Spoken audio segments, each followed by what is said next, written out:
कहीं आप भी इंपोर्टेड ड्राई फ्रूट्स और स्पाइसेस के नाम पर डुप्लीकेट चीज तो नहीं खा रहे हैं?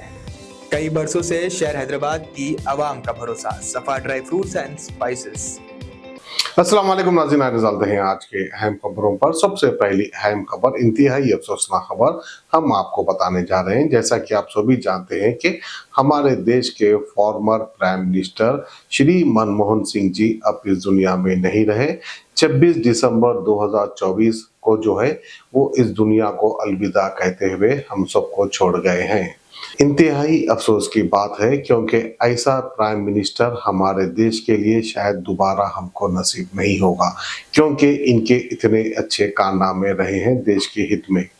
26 सितंबर 1932 को दुनिया में तशरीफ लाए थे और 26 दिसंबर 2024 को जो है दुनिया से रुखसत हो चुके हैं।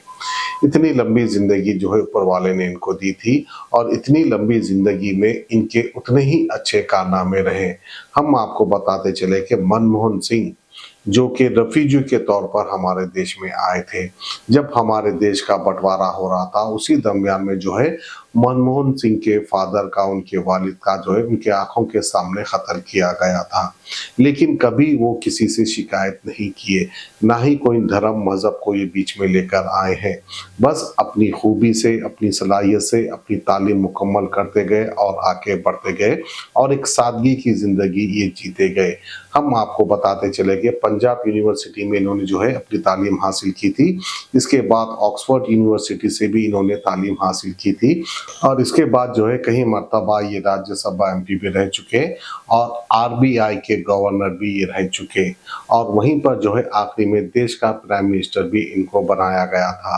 हम आपको बताते चले कि अगर मैं थोड़ी सी तफसीलात इनकी बयान करूं, दूसरे लोग का एग्जाम्पल देता चलूं तो लोग मुझको छिछोरा कहेंगे। अब एक एग्जाम्पल मजबूरन तौर पे देता हूं, क्योंकि हमारे देश के लोगों को ये जानना जरूरी है। एक मामूली सी कोई चिंदी चोर इंसान को आप कॉर्पोरेटर बना दीजिए, फिर उसके बाद देखिए उसके बाद कितनी महंगी महंगी और बड़ी बड़ी कार आती है। हमारे देश के प्राइम मिनिस्टर मनमोहन सिंह के पास जो है सिर्फ एक मारुति 800 कार थी। इससे ज्यादा बड़ी मिसाल क्या दूं इनकी ईमानदारी का। और वहीं पर मैं आपको बताता चलूं कि इनकी एक बेटी है जो कि हिस्ट्री की प्रोफेसर है। इनके वालिद फाइनेंस मिनिस्टर भी रह चुके, यानी मनमोहन सिंह जो है पहले तो फाइनेंस मिनिस्टर भी रह चुके। फाइनेंस मिनिस्टर जब थे तब तक जो है हमारे देश को बड़ी ही सलाहियत से और अपनी खूबियों से जो है देश को लेकर ये चले। देश की इकोनॉमी पर कोई भी किस्म की मुसीबत को इन्होंने आने नहीं दिया, क्योंकि इतनी सलाहियत इनके अंदर थी, इतनी काबिलियत इनके अंदर थी। और 2004 से लेकर 2014 तक मनमोहन सिंह जो है हमारे देश के प्राइम मिनिस्टर रह चुके हैं।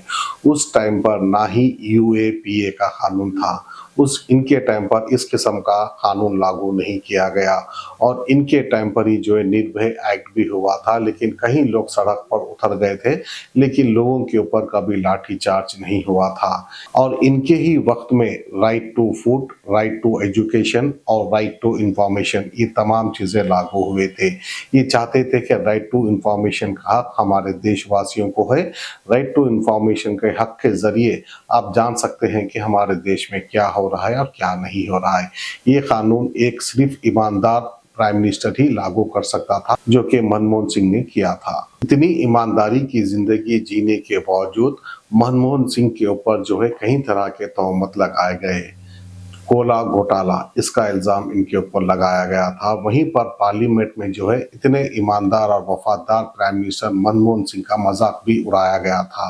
अब हमारे देश के मौजूदा प्राइम मिनिस्टर नरेंद्र मोदी जो है इनको पार्लियामेंट में कह रहे थे कि मनमोहन सिंह के जैसा प्राइम मिनिस्टर मैंने नहीं देखा, जो कि बाथरूम में रेनकोट पहनकर पानी नहाते हैं। इस तरह के अल्फाज कहकर इनका मजाक उड़ाया था। देखिए हमारे देश में इस वक्त क्या हो रहा है।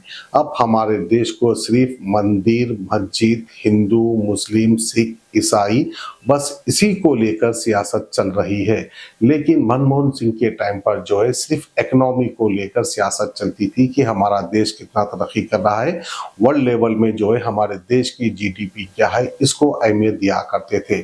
लेकिन अब सिर्फ छिचोरेपन की, लच्चरपने की सियासत हमारे देश में चल रही है। किसी के भी दिल में आ जाए वो मंदिर या मस्जिद का मुद्दा उठा लेता है। लेकिन मनमोहन मनमोहन सिंह के टाइम पर इस तरह के छिचोरेपन के कोई वाकये, कोई वारदात नहीं हुए थे। तो आइए हम सभी देशवासियों के लिए ये फरीजा बन जाता है कि इनके हक में हम बेहतर से बेहतर दुआ करें। कितने घोटालों की बातें आई, लेकिन खास करके हम राजनेताओं ने डॉक्टर साहब से बहुत कुछ सीखने जैसा है। इतना सारा हुआ, उन पर एक दाग नहीं लगा। बाथरूम में रेनकोट पहन करके नहाना, ये कला तो डॉक्टर साहब ही जानते हैं और कोई नहीं जानता। Best quality imported dry fruits और स्पाइसेस आपके घर तक पहुंचाने की जिम्मेदारी हमारी। नंबर 1 क्वालिटी के प्रोडक्ट्स इस्तेमाल करिए, तभी तो आपके खानों में बरकरार रहेगा हैदराबाद का निजामी जायका। हैदराबाद के तारीखी चार मीनार के शाहगंज में मौजूद सफा ड्राई फ्रूट्स एंड स्पाइसेस अब ऑल ओवर इंडिया दे रहा है होम डिलीवरी अपने कस्टमर्स को। तो स्क्रीन पर दिए गए नंबर्स पर तुरंत ही कांटेक्ट करें या विजिट करें हमारी वेबसाइट safadryfruitsandspices.com ताकि आपके घर तक पहुंच सके असली ड्राई फ्रूट्स और स्पाइसेस।